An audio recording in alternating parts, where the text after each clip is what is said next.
Awesome. Well, hello everyone. Welcome to, it seems like, our yearly update for the SUNY Oswego Print Initiative. I think this might be our third year presenting here. We have been moving along, I would say, at a pretty good pace.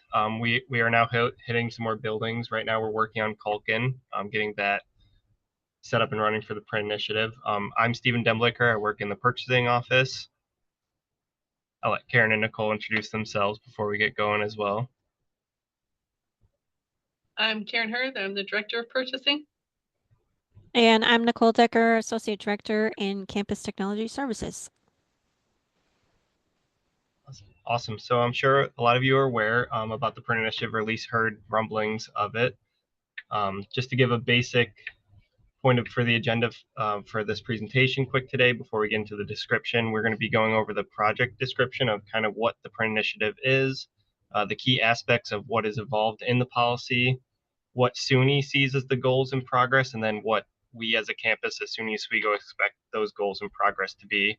And then again, as I kind of stated before, into the implementation and kind of where we're at right now and what it's going to be like going forward for some of the buildings across campus. A basic project description is around 2020, I believe, is when it was first being presented to Nicole, Karen, and I, and a team at SUNY Oswego was being put together for the SUNY-wide initiative, which is the print initiative. Basically, it is obviously to reduce printing across all 64 campuses, SUNY-wide. With that, SUNY put a couple of print priorities out, and they are all the 6 S's, which first and foremost is the savings. They hope to achieve a 15 to 20 million per year savings across all SUNY campuses, not just SUNY Oswego. Obviously, sustainability is also a big factor that SUNY is trying to implement in this as well, which would cause fewer devices to be deployed across all the campuses. That includes also, with the devices, there would be less paper, the water and energy waste that comes with making paper, and the toners and the printers across campus. And overall creating a less paper mindset on campus, which we will go into further in the presentation. With this also comes simplification, and we kind of deem that as finding more digital solutions instead of using paper. I know CTS has been working with a lot of departments to get e-signatures set up in PDFs, which has been helping with the printing out of papers just to sign them as well. A lot of people take digital signatures now in a lot of documents. Standardization. SUNY saw that campuses across SUNY were using a bunch of various different devices. And with that, we will go over that there is a state contract winner, and with that, they're standardizing down to 3 devices. Makes it easier for maintenance, for product, and gave us a very low reduced rate SUNY-wide for the per click cost of what it is to print out a piece of paper. With those standardized devices, it also increases securities, which we'll go through as well for those devices, and in switching us to a secure print quota across campus, which we'll go into what that means for everyone as well. And then hopefully with these savings, they can invest back into students and not paper, is what SUNY has said. So as I stated before, there was a winner of the SUNY contract. That was Toshiba. They also, I apologize, the state contract is what Toshiba won. I know a lot of campuses before in different departments were using BizHubs and Xerox, but we are switching over to Toshiba all across campus as a slow implementation, going through our oldest devices, working with the different departments to go over what their needs are, which we'll go through again in a little bit. But with that, they gave us 3 devices SUNY-wide on the state contract. One device is a mono HP LaserJet, which is multifunction, which means it can copy, print, scan, do all the stuff normally a BizHub Xerox would do. Then a mono HP LaserJet single function, which is just for printing. And both those are black and white, which is what the mono indicates. And then Color Toshiba eStudio, which is our color multifunction, which does the copy, print, scan, everything of that nature. So that's one of the partners. The other partner is Pharos, or Path Forward, and they partnered with SUNY to kind of work on the outlines of how the print initiative is going to be. They help us scale where they believe devices would be best placed to hopefully reduce the printing down across campus. And again, I did kind of say this, but I want to reiterate that we did take the initiative on as a team to make it a SUNY Oswego initiative, which is why Karen, Nicole, and we have 2 other CTS reps who are not here today, Ed and Dave. We meet with the departments beforehand to go over the needs. So it's not just a SUNY initiative.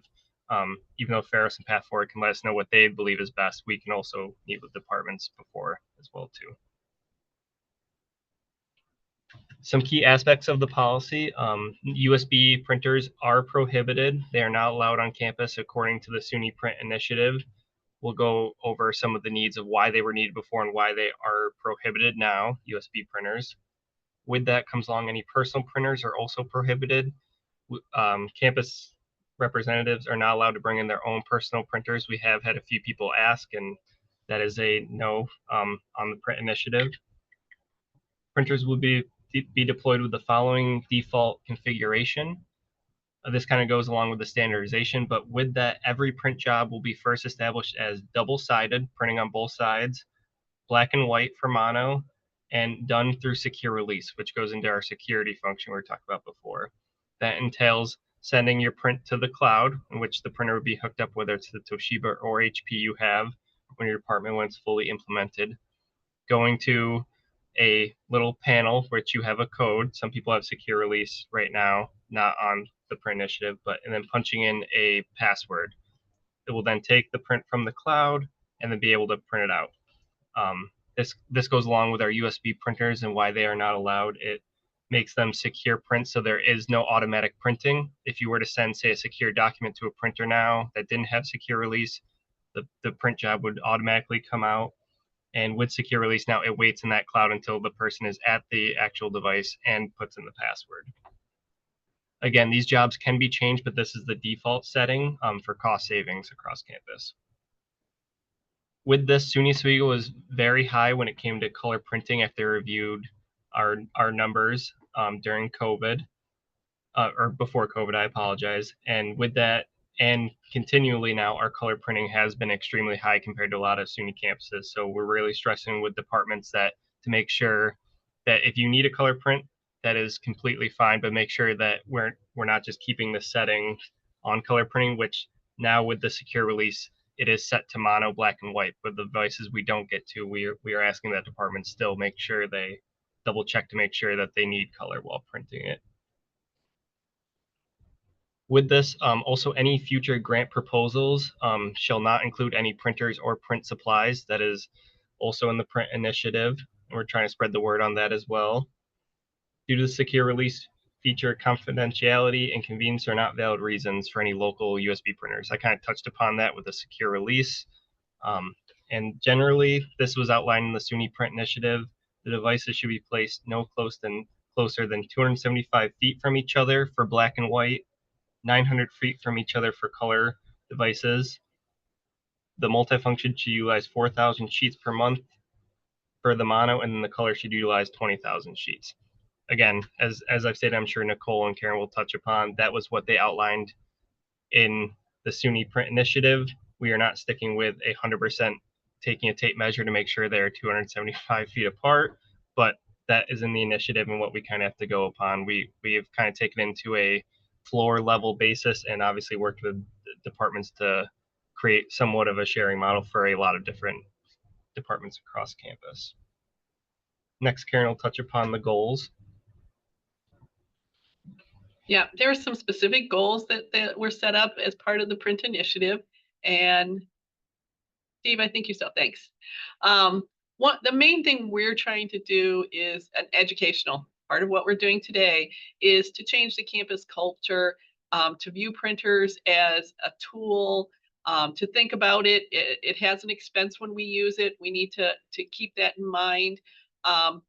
The other thing, as we do this print initiative, one of the things that we've done is the printers are being paid for by the overall campus instead of a department.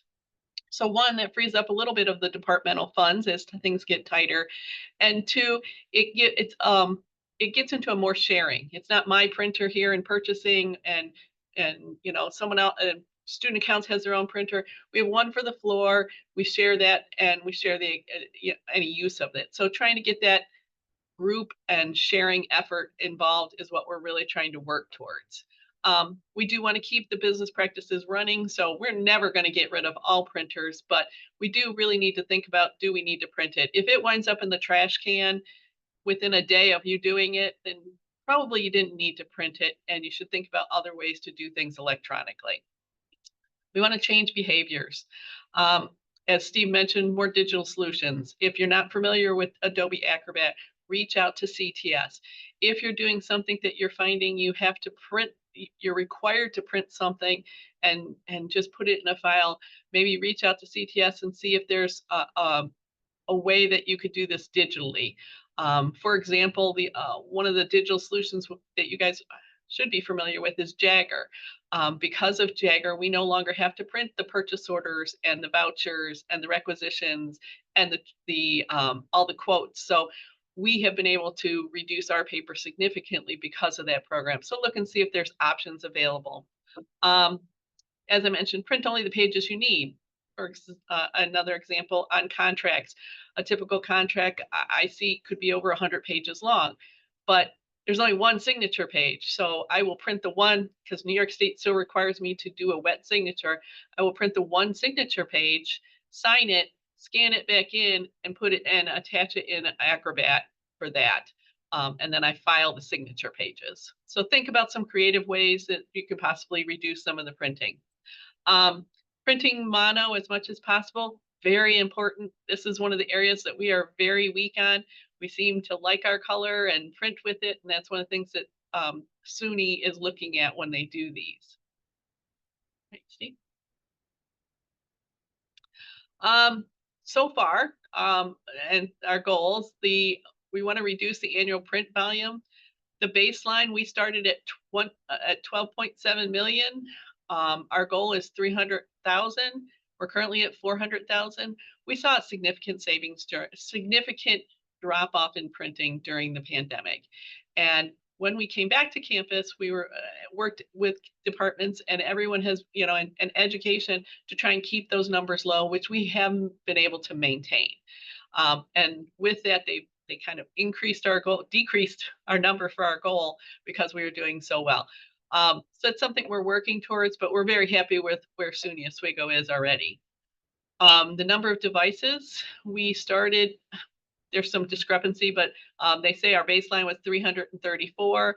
We're supposed to get down to less than 100. That is, and I just want to clarify, that is printers that are for administrative purposes. That does not count your specialty printer over in the art department or the plotter that's required for the technology classes. It doesn't count those printers. These are just for administrative purposes.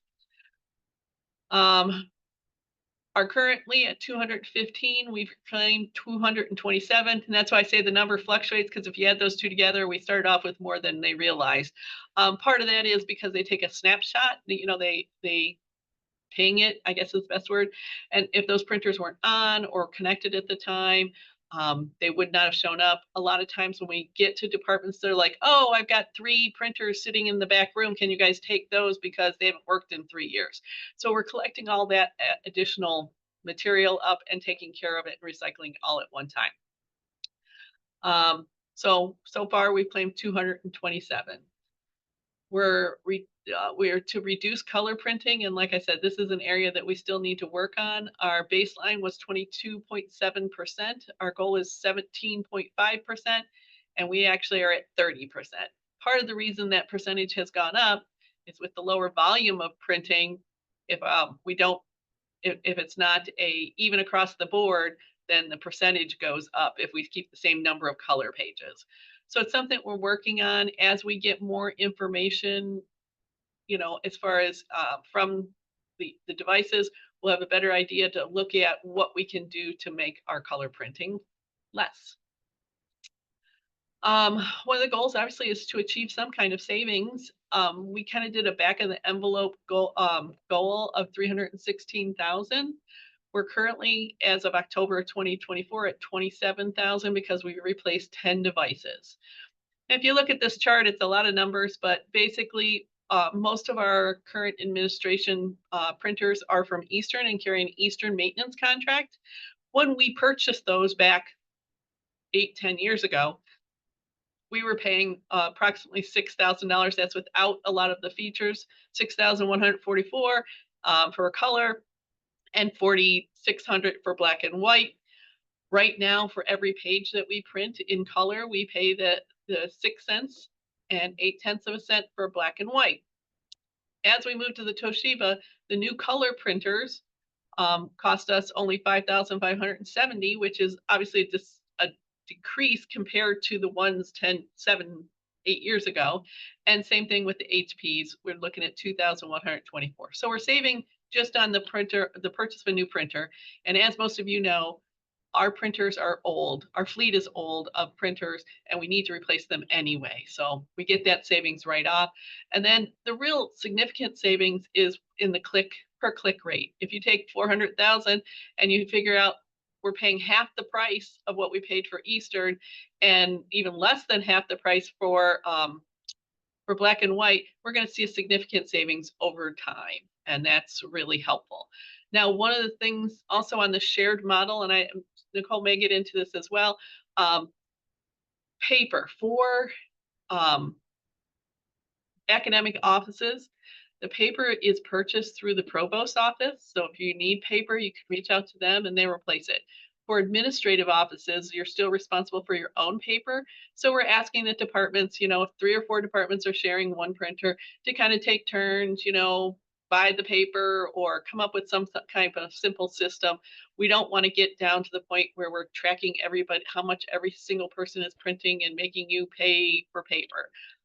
So that's where we get into the shared model. It's all state funded. It's all our campus money. We need to work together to use it to the best interest of the SUNY Oswego. So that's where we're at. And Nicole's going to cover implementation. Yeah. So our implementation includes 2 project teams.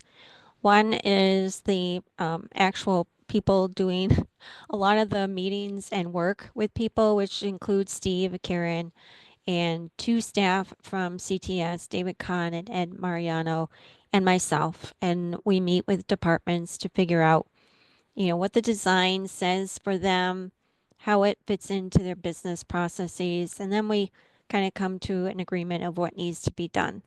And then we have a print leadership team. So that's composed of the implementation team, but also our Sean Moriarty, our Chief Technology Officer, Vicki Furlong, Mitch Fields, and Kate Spector from Sustainability. So all of us get together once a month. We talk about what the needs are, where we stand with the implementation, if there are any issues going forward, and just kind of work things out as they come up. So we started the implementation in 2021, and we started by just talking with departments and reducing the number of printers down to multifunction devices. So based on some of the information Karen provided, you can see that multifunction devices is where SUNY wants us to go. It's where we can achieve the most savings. They have the most performance for the largest number of jobs. So we started the implementation just talking with folks about what printers they had, if they had USB printers, personal printers, and then working down to the multifunction device that was most likely in their office. So as we do this, we're coming across most offices, departments have some type of multifunction device in their office. So we talk about how to reduce the printers down to that one. And we did that until Toshiba actually came to campus in May of 23 and inventoried the whole campus and came up with a print design. So now that we have that, we're kind of going back to see what they had planned for a certain space, what we know about that space, what we know about the business processes needed for that space, and we continue to meet with departments to come up with a finalized plan. So we were approved for 7 buildings, and we are in the midst of doing these buildings. So our first building was Rich Hall. The School of Business was very gracious and and allowed us to do a pilot there. And so that was started in the fall of 2023 and finished in early 2024. They have 3 multifunction devices, one for each floor, with one color located on the second floor. 3 buildings are done, Rich. We've finished Poucher and we have finished Sheldon Hall. We are currently working in Culkin. So this Thursday, we're actually working with HR and communications and marketing to put their new printer in place. And then we've got a few of the other floors to finish up. We have 2 left, Tyler and Shinneman. I think Tyler will probably be next after Culkin. And then one was postponed due to the construction, so that's Mahar. But I'll say that as departments move out of Mahar in a phased approach, we are working with the departments that their offices are going to continue to use the shared model. And then we'll meet with all the departments and determine, what the needs are. Do you need a stapler? Do you need faxing? Do you need saddle stitch? Those types of features that come with the device, and then we go ahead and order it. It usually takes about 6 weeks for the device to get here, and then another week for us to configure it, and then we'll arrange an implementation date or an installation date of the actual device, and then training on the new software. So back to the print culture, change in print culture. So that, as Karen mentioned, there's a centralized print budget. So all of the costs of buying the printers and the maintenance is taken out of a centralized print budget. Paper is what has to be worked out with departments. We have the sharing of printers model across multi-departments, and there's some examples here. So HR and communications and marketing had their own printers. We found a shared space that we were able to use so that both of those departments can use the one. Res Life and registrars, they're each getting their own, but registrars is getting a black and white one, and they are going to use the color one in Res Life when needed. And I mentioned the departments moving out of Mahar. And then we have the use of the new software, which is familiar to some departments and not familiar to others. With the biz hubs that we've been using, some of them were set up with what we call secure release, which means when you are sitting at your desk and you print a document, it doesn't automatically come out of the device. When you're ready for it, you go up to the printer, you punch in a code, and then it will print out. The new software that's developed by a company called Pharos is very similar to that. It works in a similar fashion. And so when we do the installation of the new device, we also offer up training on how to use the software.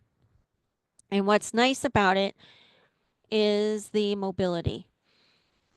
Right now, with the older printers, you're set up for a particular printer on your computer. If you need to print to another computer, you have to call us and we have to get you what we call mapped to that other printer. With the new Pharos software, if there's another printer that's been converted over to the new Toshiba or HP devices, there's mobility options there. So if you print to the cloud and say your printer is not functioning for whatever reason, but a floor up, theirs is just fine, you could go up to that floor and release your document there without having to be mapped. No intervention from CTS. So as we move forward, for departments that we haven't gotten to yet, we've received some questions about what you can do now. You could remove your low usage and non-functioning printers. Like Karen said, when we go to departments, they might say, oh, this printer's been sitting here for a long time, but no one's really using it. Those kinds of printers, we can, just call CTS and we can come pick them up. Remove USB and individual printers in favor of the multifunction devices. And,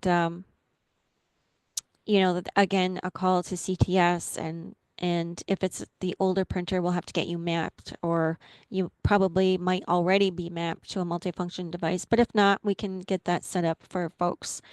And then the imaging here is these are marketing images that SUNY created to help market the reduction of paper and printing on campus. So you'll see a couple more of these through the rest of the presentation. Think about how to share a multifunction device with other departments. This isn't always easy. In fact, when we get an easy one, we're really happy because there just is often not a room that we can dedicate to a multifunction device. And then there's, making sure people have keys to that too. And there's a lot of construction and people moving around. So getting keys isn't always easy or timely these days. So, but think about, is there a space? Can a new device be put in a shared room? If not, is there a department that's more centrally located to the others that could house it? And then are you okay with others walking into your department and printing? Some people mention, they have a lot of secure documents. Theoretically, you could lock those up, but we understand depending on the sensitivity of those documents. And then there's another image there about using ink and USB devices. Just to say, it would be cheaper to fill the swimming pool with Dom Perignon than with color ink. Okay, and look for digital options. Karen and Steve have mentioned Adobe Acrobat for printing out things that you just need to sign, and then you scan them back in to email them. Give us a call at the help desk. We'll set you up with Adobe Acrobat. We'll get your signature created so that you can open those documents and just plop in your signature, save it, and then email it. Some people are a little apprehensive about that. They think it's hard. We'll get you set up with it, and really it's going to save you a lot of time from having to print things, sign it, and then having to scan and email it. Use double-sided and black and white printing, and then the think before you print. Is the document something you're going to hang on to for a while, or is it going to stick around for 30 minutes and then, go to the trash? Can you use other digital methods for using the document that you were going to print? And then we have links to a couple of the resources. These are if you're interested, these are the policies and procedures that SUNY has outlined.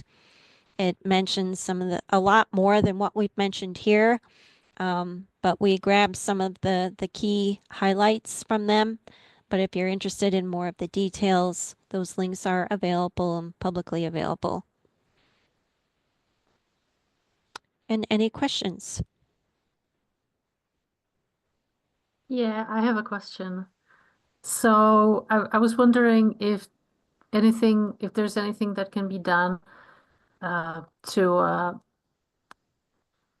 well, basically ever since we got the new copier, the new printer, I think I used more paper to print because it keeps jamming, and that's gotta be. I'm not sure what it is. Like, can something be done? Maybe it needs a different paper or something. But the frequency of jamming with the new printer is just so much higher than it used to be with the BizHub. Okay. And Yeah, let us know. I know the math department has experienced a few issues. and you guys fixed all the software issues, I think, pretty much. But this Yes. is something that I don't know if the computer science, if the CTS can do anything about it. But yeah, I just wanted to let you know that hardware problem is happening. Okay, have you tried it within the last few weeks, couple weeks? Well, not over the break, but Okay.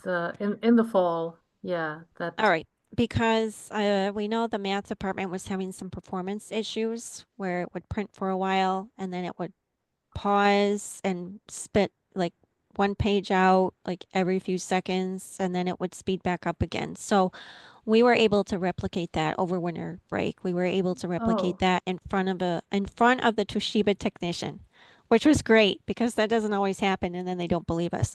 But we were able to replicate that. They came back a couple of times and believe they fixed it. I am actually going to go there myself and see if I can replicate it again just to make sure. But I'm wondering if the fix, it might also have fixed some of the jamming that you were experiencing. I know sometimes the quality of paper is important because some of them are maybe softer or something. So I don't know if there's anything that can be done about that. It's difficult because as part of the sustainability and they make it that we have to purchase at least 30% recycle. We are encouraged and we're told to move to 100% recycle. So SUNY's already taken care of us on that one. But we can try a different brand as long as we get that recycle count. Mhm. The other thing is, Nicole, maybe we should ask them for, if they can kind of keep track, if they're having continued problems. I mean, they probably wouldn't contact the help desk or CTS for a paper jam. So we're not really hearing about them. But if it's chronic, I think we should let Toshiba know. Yeah, sure. Absolutely. Well, we'll track it. Yes. Yeah. Let us know.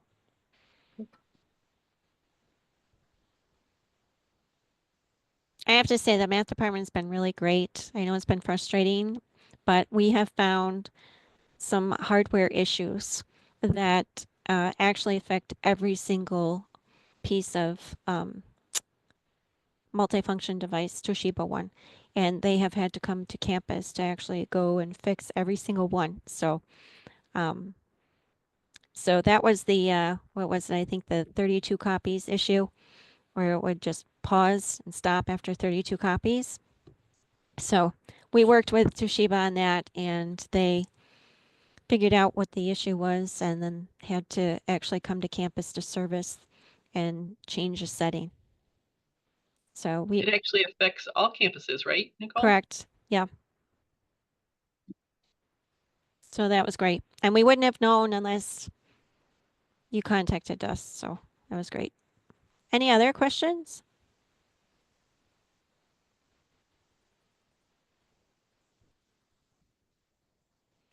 Well, I know some folks are here who weren't on the list of the first 7 buildings, and we are going to reassess where we are after the 7 buildings because a lot of these biz hubs are so old, things are breaking down.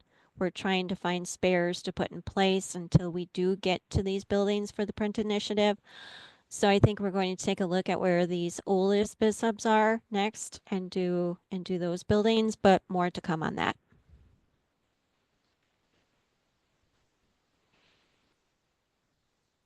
And here are some more images from SUNY. All right, if you do end up having questions, feel free to email the 3 of us. Usually among the 3 of us, we can figure out a solution or an answer. And thank you for coming. Thank you. Thank you.